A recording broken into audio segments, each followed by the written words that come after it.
एक महत्त्वाची बातमी, माजी मंत्री जयदत्त क्षीरसागर यांचा आज कार्यकर्ता मेळावा आहे। यातच माजी मंत्री जयदत्त क्षीरसागर तुतारी हाती घेणार असल्याची चर्चा रंगली आहे। त्यामुळे या मेळाव्याकडे सर्वांचं लक्ष लागलेलं आहे। मेळाव्याची तयारी अंतिम टप्प्यात पोहोचलेली आहे।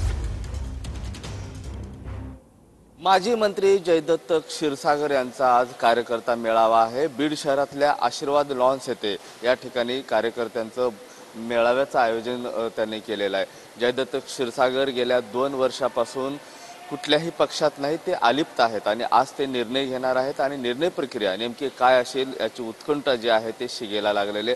साधारणतः 4 ते 5 हजार कार्यकर्ते बसावेत अशी व्यवस्था या मेळाव्याच्या ठिकाणी करण्यात आलेली आहे। विशेष म्हणावं लागेल, स्थानिक आमदार संदीप क्षीरसागर यांचे वडील रवी क्षीरसागर, त्यांचे बंधू हेमंत क्षीरसागर हे देखील या मेळाव्याला उपस्थित आहेत। त्यामुळे या मेळाव्याकडे पाहताना एक राजकीय चर्चेला उधाण आलेलं आहे। नेमकं जयदत्त क्षीरसागर आज काय निर्णय घेतील, कुठल्या पक्षात जातील का, याची उत्कंठा जी आहे ते शिगेला पोहोचलेली आहे। कॅमेरा पर्सन आप्पासाहेब मोहरकर सह मी महेंद्र कुमार मुधोळकर, TV9 मराठी, बीड।